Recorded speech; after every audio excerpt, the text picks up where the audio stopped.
सारे देश भर में आज नजर आती है नरेंद्र मोदी जी की आंधी। कैसे बनेंगे प्रधानमंत्री राहुल गांधी। आटले साहब, हमारे शो बड़ी बड़ी बातें पर आपका स्वागत है।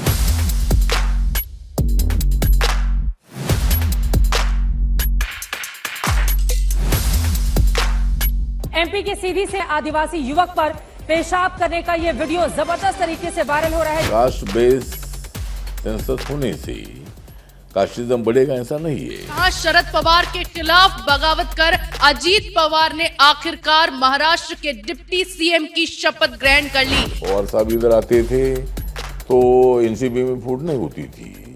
उद्धव ठाकरे आते थे तो ये एकनाथ शिंदे जी की इतनी बड़ी फूट नहीं होती। चुनाव के पहले मुझे लोग कांग्रेस के बोल रहे थे कि भाई इधर आओ, लेकिन मैं बोला उधर जाकर मैं क्या करूं। अगर आप एक राजनेता ना होते तो आप क्या होते? मैं राजनेता ना होता तो मैं फिल्म का कलाकार भी होता था।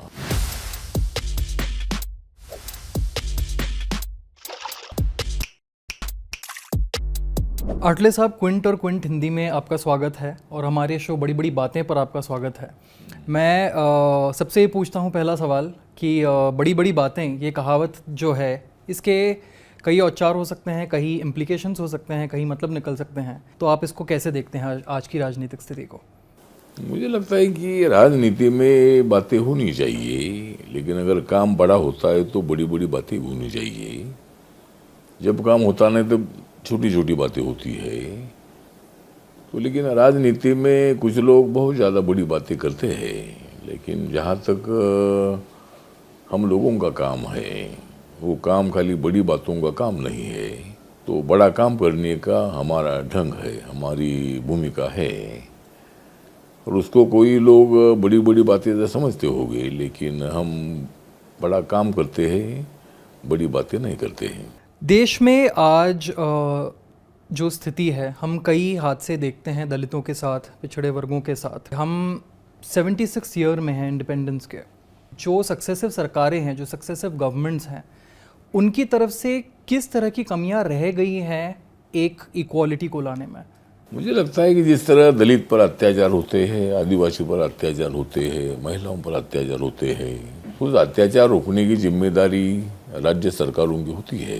लेकिन जहाँ तक मेरा अनुभव है, मैं सरकार में भी रहा हूँ, मैं विरोधी दल में भी रहा हूँ, मैं समाज में काम करते करते मैं यहाँ तक पहुँचा हूँ।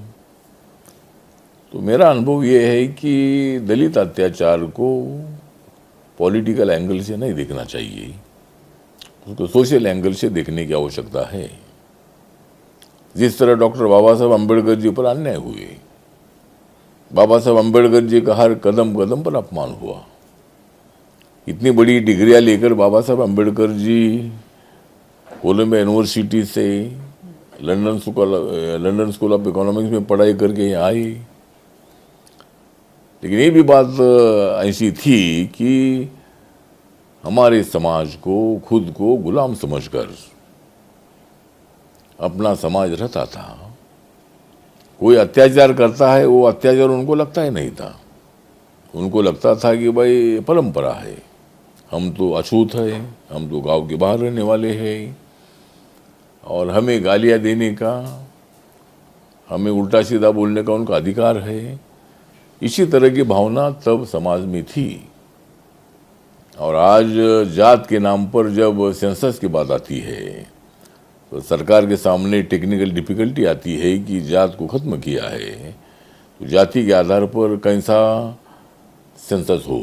इसीलिए पहले सरकारों ने भी कभी जाति के आधार पर सेंसस नहीं किया, और अभी भी सरकार को टेक्निकल डिफिकल्टी है, मांग तो होती है कि भाई सेंसस होना चाहिए। तो कहने मतलब इतना ही है कि कानून से तो जाति व्यवस्था खत्म हुई है। लेकिन मेरा जो अनुभव है कि मैंने इंटरकास्ट मैरिज किया है, मैंने ब्राह्मण लड़की से मैंने शादी की है, और बहुत सारे हमारे रिलेटिव मिसेज के ब्राह्मण मेरे पास आते हैं, मैं भी उनके पास जाता हूँ। तो बाबा साहब अम्बेडकर जी ने भी बोला था कि रोटी और बेटी व्यवहार से कास्टिज्म खत्म होगा नहीं, उसके लिए बेटी व्यवहार की आवश्यकता है। दो समाज को एक साथ लाना है तो इंटरकास्ट मैरिज की आवश्यकता है। तो अत्याचार के लिए मुझे लगता है कि सरकार को जिम्मेदार ठहराना ठीक नहीं है। सरकार की जिम्मेदारी तो ही है, लेकिन ये समाज की बहुत ज़्यादा बड़ी जिम्मेदारी है। जो पॉलिटिकल पार्टियां काम कर रही तो उनकी भी जिम्मेदारी है, जो सोशल संगठन काम करने वाले लोग उनकी भी जिम्मेदारी है। लेकिन कुछ लोगों के मन में कास्टिज्म है, उनको लगता है कि भाई दलित लड़के ने शादी के बाद घोड़े पर बैठकर बारात नहीं निकालनी चाहिए, दलित नौजवानों ने मतलब अच्छे कपड़े नहीं पहनना चाहिए, इन्होंने ज़्यादा प्रॉपर्टी नहीं कमानी चाहिए। ऐसी मेंटेलिटी भी कुछ लोगों की है और इसीलिए अत्याचार हो रहे हैं। तो मेरा सजेशन इतना है कि राज्य सरकारों ने भी ध्यान देना है, केंद्र सरकारों ने भी उसके ऊपर कंट्रोल रखने की आवश्यकता है। लेकिन अत्याचार खत्म करने के लिए सामाजिक एकता की आवश्यकता है, समानता की आवश्यकता है और ये काम हम सब लोगों को करना होगा। कास्ट सेंसस की आपने बात की, बिहार में कास्ट सेंसस फिलहाल किया जा रहा है। मल्लिकार्जुन खड़गे जी जो कांग्रेस प्रेसिडेंट है, उन्होंने अभी हाल ही में कहा कि अगर मध्य प्रदेश में कांग्रेस की सरकार आती है तो वहाँ भी कास्ट सेंसस किया जाएगा। क्या आपको लगता है एक सेंट्रल लेवल पर, नेशनल लेवल पर एक कास्ट सेंसस होना चाहिए? नहीं, मुझे लगता है कि मेरी पार्टी की भूमिका है कि कास्ट सेंसस जो है ये खाली ओबीसी का नहीं, अभी तो शेड्यूल कास्ट शेड्यूल ट्राइब का कास्ट पर आधारित सेंसस होता है, लेकिन ओबीसी का जनरल कैटेगरी का नहीं होता है। तो मेरी पार्टी ने मांग बहुत बार किया है। मैं जब लोकसभा में था तब मैंने बहुत बार मांग किया है, राज्यसभा में आने के बाद भी मेरे पार्टी की तरफ से मैंने भूमिका रखी है कि कास्ट पर कास्ट बेस सेंसस होने से कास्टिज्म बढ़ेगा, ऐसा नहीं है। गाँव अगर आप जाते हैं तो 5-6 साल के बच्चों को मालूम है कि भाई ये लड़का पाटिल का है, ये देशमुख का है, ये बौद्ध समाज का है, ये मातंग समाज का है, ये मराठा है। ये सब लोग एक दूसरे को तो जानते हैं। तभी जातियों का सेंसस जात के आधार पर हो जाता है, तो कौन से जात का कितना परसेंटेज है वो जानकारी अपने को मिल सकती है। इसीलिए सेंसस जात के आधार पर होना चाहिए, ये मेरी पार्टी की सूचना है। आपको लगता है कास्ट सेंसस होने से वोटिंग पैटर्न्स में फ़र्क पड़ेगा? नहीं, कास्ट सेंसस होने से कोई वोटिंग पैटर्न में कोई फर्क नहीं पड़ेगा, क्योंकि जिसको वोट देना है वो जनता वोट देती है। जिस तरह कांग्रेस पार्टी का कार्यकाल 60 साल का, 50, 60, 70 साल का रहा, जिस तरह हमारी सरकार जो है, हमारी सरकार अच्छा काम कर रही है और 2024 में हमें कोई चिंता नहीं है। हम 350 तक सीटें हम जीत सकते हैं, ऐसा हमको पूरा विश्वास है। शरद पवार जी की जब हम बात करते हैं, आपने उनके साथ काम किया हुआ है पहले भी, अभी भी महाराष्ट्र में काफ़ी राजनीति में उलथापलथ चल रही है। उस वक्त के आपके शरद पवार जी के साथ संबंध कैसे थे? क्या आपके अभी भी उनके साथ संबंध बरकरार हैं? हाँ, आज मेरे शरद पवार जी के साथ बहुत अच्छे संबंध थे। जब मैं दलित पैंथर्स ऑफ इंडिया का मैं काम करता था, भारतीय दलित पैंथर मैंने गांव-गांव तक पहुंचाई थी। शरद पवार जी मुझे बहुत अच्छे जानते थे। लेकिन 19 जब हमारा अलायंस कांग्रेस पार्टी के साथ हुआ और आरपीआई के सपोर्ट के कारण ही कांग्रेस पार्टी की 141 सीटें चुनकर आई और 11 इंडिपेंडेंट को लेकर जब सरकार बनी थी तो मुझे भी उस सरकार में पहले 4 मंत्रियों में मेरा भी नाम शरद पवार जी ने लिया और तब शपथ ग्रहण हुआ था। राजनीति में निर्णय अलग अलग हो सकते हैं, लेकिन जब मुझे यूपीए ने मंत्री नहीं बनाया था, फर्स्ट यूपीए में मैं पंढरपुर से चुनकर आया था, तो फिर और मुझे शिरडी में हराया गया, जानबूझकर मुझे शिरडी में हराया और इसीलिए मैंने कांग्रेस और एनसीपी को मैंने छोड़ दिया था। 2012 में ऐसा हुआ था कि मैं बांद्रा में रहने के लिए आया था और बांद्रा में बाला साहब ठाकरे जी का भी मकान था। तो बाला साहब ठाकरे जी ने मुझे बोला था कि शिव शक्ति के साथ भीम शक्ति आनी चाहिए, मेरा बहुत बड़े सालों का मकसद है। मेरे पिताजी प्रबोधनकार ठाकरे जी का बाबा साहब के साथ बहुत बड़ा संबंध था, उनके कारण बाबा साहब अम्बेडकर जी संयुक्त महाराष्ट्र समिति में आए थे। तो फिर मैं शिव शक्ति भीम शक्ति के साथ बीजेपी शिवसेना के साथ मैं आया। लेकिन आपका सवाल जो है कि पवार साहब के साथ आज भी मेरे संबंध बहुत अच्छे हैं और वो महाराष्ट्र के सभी समस्याओं को जानने वाले नेता है और मैं उनके खिलाफ कभी मैंने मेरी भूमिका रखी नहीं है। एनसीपी में विभाजन करके अजीत पवार जी सरकार के साथ जुड़ जाएंगे, क्या इस बात की आपको पहले से एक भनक थी? नहीं, इसकी भनक थी मतलब जब अजीत पवार जी जब 2019 में बीजेपी को 103 सीटें मिली थी, 2 सीटें आरपीआई की उसमें थी, 11-12 इंडिपेंडेंट का बीजेपी को समर्थन था, लेकिन क्लियर मेजॉरिटी बीजेपी के साथ नहीं थी। शिवसेना के सपोर्ट के बगैर वहां सरकार आना बहुत बड़ा मुश्किल था। देवेंद्र फडणवीस जी और अजीत दादा ने दोनों ने सीएम डिप्टी सीएम की शपथ ली, तब अजीत दादा के साथ ज़्यादा एमएलए आई नहीं, तो इसीलिए अजीत दादा के मन में ये भावना थी कि भाई बीजेपी के साथ जाना चाहिए, जाने में क्या दिक्कत है, राजनीति में ऐसा होता है। पवार साहब को मैंने भी बार बार मेरी भूमिका रखी थी कि पवार साहब ने भी एनडीए के साथ आना चाहिए और वही विचारधारा पकड़कर रहना ठीक नहीं है। मैं भी बीजेपी शिवसेना का विरोध करता था, लेकिन माननीय नरेंद्र मोदी जी की भूमिका विकास की भूमिका है, नरेंद्र मोदी जी भूमिका सबको साथ लेकर जाने की भूमिका है, तो पवार साहब ने भी अपने मन में परिवर्तन करना चाहिए। समाज में, व्यक्ति में हमेशा परिवर्तन होता है। पहली बीजेपी आज की बीजेपी नहीं है। आज बीजेपी को सपोर्ट करने वाले दलित है, आदिवासी है, ओबीसी है, जनरल कैटेगरी लोग तो है ही है, मुस्लिम भी कम से कम 8% मुसलमानों ने बीजेपी को तो समर्थन नहीं दिया है। तो अपने मन में इतना परिवर्तन पवार साहब ने करना चाहिए था। अगर पवार साहब इधर आते थे तो एनसीपी में फूट नहीं होती थी। उद्धव ठाकरे आते थे तो ये एकनाथ शिंदे जी की इतनी बड़ी फूट नहीं होती थी। तो इन लोगों ने ज़्यादा एडमंड भूमिका लेने से इनके पार्टी में भारी फूट हुई है। इसलिए मुझे लगता है कि ऐसा होने से फिर अजीत दादा ने प्लानिंग करके अभी 40-45 एमएलए अजीत दादा के साथ है, और पवार साहब ने इतनी उम्र में इतना घूमना हमको अच्छा नहीं लगता है। पवार साहब एक अच्छे आदमी है, अच्छी इंसान है, और उन्होंने मतलब इतनी तकलीफ लेकर इतनी सभा लेना, ये लेना, ऐसा नहीं होना चाहिए। तो मुझे लगता है कि भाई पवार साहब तो नेता आज है ही है, हमारे राष्ट्रीय अध्यक्ष एनसीपी के है ही है, उनके बारे में हमको आदर भी है। तो ठीक है, तो ऐसा मुझे लगता है इसीलिए एनसीपी में फूट हुई। मतलब अजीत दादा चाहते थे कि भाई अपन बीजेपी के साथ जाना चाहिए, तो पवार साहब अगर निर्णय लेते तो पवार साहब को, एनसीपी को और भी सत्ता की भागीदारी अच्छी मिलती थी, लेकिन ऐसा हुआ नहीं। पवार साहब के आने से क्या कहीं ना कहीं शिवसेना में, एकनाथ शिंदे जी की शिवसेना में एक अस्थिरता निर्माण हो गई है? शिवसेना के एमएलए में कोई ऐसी अस्थिरता हमको नजर नहीं आती है और कोई नाराजगी का विषय नहीं है।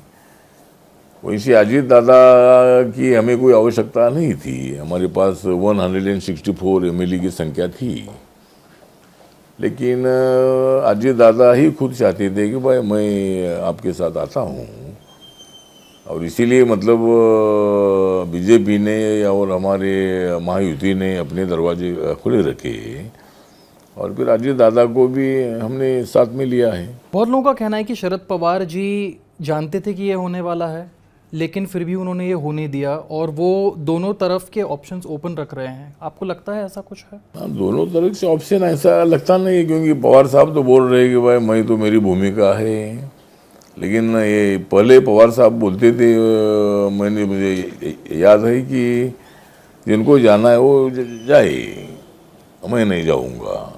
बीजेपी के साथ जिनको जाना है वो जा सकते हैं, वो जाए, लेकिन मैं नहीं जाऊंगा, इसी भूमिका पवार साहब रखते थे। पवार साहब को शायद मालूम था कि पार्टी में इसी तरह की कुछ मोमेंटम चल रही है, और अजीत दादा भी थोड़ा सा नाराज नज़र आते थे। जब ऑल इंडिया कमेटी का गठन भी हुआ, तब सुप्रिया सुले जी को वर्किंग प्रेसिडेंट बनाया था, तब भी शायद अजीत दादा को ये लगा होगा कि भाई सुप्रिया जी को आगे ला रहे और मुझे थोड़ा बैकफुट पर रख रहे। तो ऐसी कुछ भावना अजीत दादा की हुई थी, और अजीत दादा ने ये निर्णय लिया कि अभी अपने को अलग होना चाहिए। लेकिन अलग होने के बाद भी वो पवार साहब का फोटो छापते हैं, पवार साहब का नाम लेते हैं, उनके साथ हमारी कोई मतभेद नहीं, ऐसी भी भूमिका रखते हैं। तो देखते हैं, पवार साहब पर तो आरोप होते रहते हैं, लेकिन पवार साहब अगर जाना है तो एक डेरिंगबाज नेता है, तो कोई भी भूमिका लेते हैं तो उसका बहुत ही अच्छी तरह समर्थन करते हैं। लेकिन पवार साहब ने अपना मन बनाया कि भाई अपने को बीजेपी के साथ नहीं जाना है, तो यही तो ऐसा नहीं होना चाहिए। पवार साहब ने अपने मन में परिवर्तन करना चाहिए, पवार साहब ने एनडीए के साथ आना चाहिए। आपका कला की तरफ काफ़ी रुझान है, आप कविताएं भी करते हैं और आपने अभिनय भी किया हुआ है। अगर आप एक राजनेता ना होते तो आप क्या होते? मैं राजनेता ना होता तो मैं फिल्म का कलाकार भी होता था, और मैं कवि तो मैं ऐसा कवि नहीं हूँ, मैं किताब का कवि नहीं हूँ। जब कोई विषय होता है तब मुझे दिमाग में कुछ बातें आती है, यमक को यमक कैसा जोड़ना है ये कला में मेरे पास है। अभी मैं एक महाराष्ट्र सदन के प्रोग्राम में अभी गया था, तो मनोज तिवारी आए थे, तो मैंने बोला कि मैं थोड़ा वहाँ लेट गया था, तो मैंने बोला कि भाई मेरी तो यहाँ आ गई है बहुत लेट सवारी, मेरी तो इस प्रोग्राम में आ गई है बहुत लेट सवारी, क्योंकि मुझे मालूम था कि यहाँ आने वाले हैं मनोज तिवारी। तो मतलब तो इसी तरह मतलब हम सोचता है कि जिस तरह मनोज तिवारी जैसा मैं भी हूँ कलाकार, मनोज तिवारी जैसा मैं भी हूँ एक कलाकार, इसीलिए मैं ज़िंदगी में कभी भी नहीं मानता हूँ हार। आपकी सोशल मीडिया पर एक बहुत सारी फॉलोइंग है आपकी कविताओं को लेकर। लोग ये भी कहते हैं कि आपको अगर एक नाम दिया जाए आप पंक्तियां उन पर बना लेते हैं। राहुल गांधी जी के बारे में अगर आपको कुछ पंक्तियां अभी कहनी हो तो आप क्या कहेंगे? हाँ, तो मैं उसके बारे में यही बताऊंगा कि सारे देश में आज नज़र आती है नरेंद्र मोदी जी की आंधी, सारे देश भर में आज नज़र आती है नरेंद्र मोदी जी की आंधी, कैसे बनेंगे प्रधानमंत्री राहुल गांधी? गाँव गाँव की बोल रही है दादी, गाँव गाँव की बोल रही है दादी, राहुल गांधी कब करेंगे शादी? तो राहुल जी हमारे अच्छे मित्र हैं, हम एक साथ रहे हैं। मैं कांग्रेस के अलायंस में 3 बार लोकसभा में मैं चुनकर आया था, तो राहुल गांधी जी के साथ मेरे अच्छे संबंध है। लेकिन राहुल गांधी जी ने संभल कर आगे बढ़ना चाहिए, अगर संभल कर आगे नहीं बढ़ेंगे तो फिर आगे नहीं बढ़ेंगे। और हर रोज़ नरेंद्र मोदी जी पर अटैक करने से उनको कुछ पॉलिटिकल फ़ायदा नहीं है। और आज जनता में यही वातावरण है कि वह एक नरेंद्र मोदी जी के खिलाफ ये सब 25-26 नेता एक साथ आ रहे हैं, नरेंद्र मोदी जी को हराने के लिए एक साथ आ रहे हैं। नरेंद्र मोदी जी विकास के लिए काम कर रहे हैं और उसको हराने के लिए वो इकट्ठा आ रहे हैं। अभी चांद्रयान जो है, चांद्रयान चांद पर पहुंचा, उसमें साइंटिस्ट का सबसे ज़्यादा रोल रहा है। तो जब अभी चांद्रयान चांद पर पहुंचा तो साइंटिस्ट का आभार मानना चाहिए, वो तो पूरा काम साइंटिस्ट का है। लेकिन नरेंद्र मोदी जी के कार्यकाल में ऐसा हुआ है, ये शब्द अपोजिशन के मुंह से नहीं निकलता है। वो पंडित जवाहरलाल नेहरू की बात कर रहे हैं, इसरो स्थापित करने वाले पंडित जवाहरलाल नेहरू की बात कर रहे हैं, तो उनके बारे में हमको आदर है, उन्होंने इसरो शुरू किया था। तो जब अच्छी बातें होती है तब अच्छा बोलना चाहिए, लेकिन ऐसा आज के ज़माने में नहीं हो रहा है। तो इसलिए अपोजिशन ने थोड़ी सी अपने भूमिका में परिवर्तन करना चाहिए, ऐसा मुझे लगता है। आठवले जी बहुत बहुत धन्यवाद आपका समय क्विंटर क्विंट हिंदी को देने के लिए, बहुत बहुत धन्यवाद।